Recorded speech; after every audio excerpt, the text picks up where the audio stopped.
Today's Summit for Democracy comes at a critical time for the world. If we are to strengthen democracy, then we must also face down the continued threat posed not just by authoritarianism, but by populism too. In recent years, Greece, the birthplace of democracy, has experienced firsthand the divisive politics, failed promises, and empty rhetoric of both far left and far right populism, and has rejected both.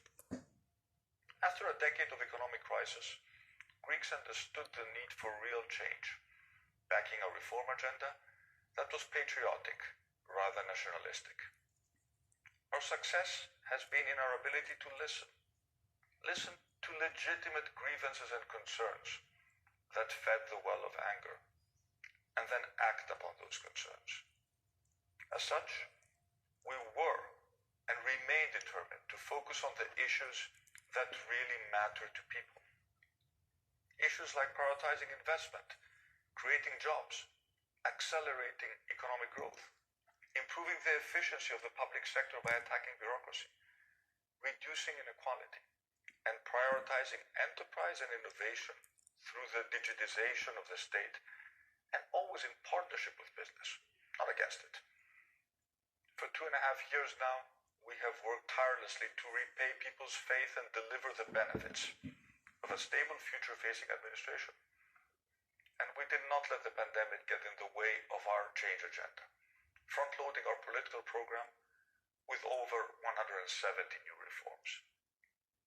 We have been guided by two principal aims: to root out the corruption that feeds populism and breeds resentment, and to recast the economic foundations of a new dynamic Greece, a Greece 2.0, driving unprecedented inward investment, public-private partnership, record employment, most importantly, a revolution in digital and in the green energy sector.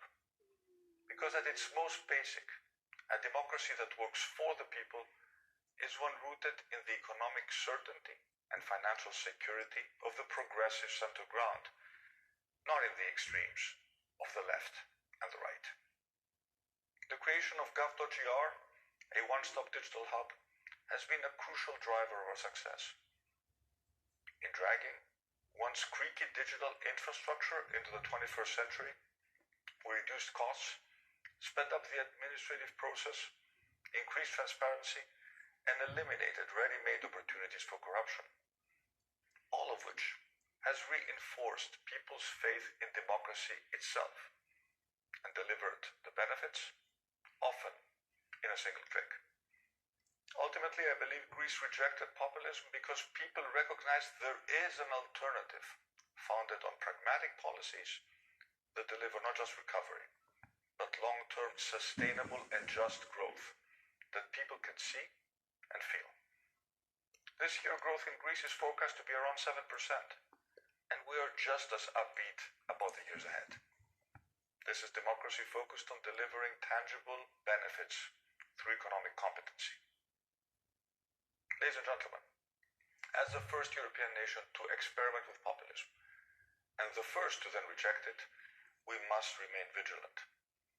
If we are to embrace the path of peace, progress, and prosperity, we must be alive to the risks of complacency and continue to listen carefully to the voice of the people. After all, the word itself, democracy, from the Greek demos and kratos, means the people's strength or power. We forget that at our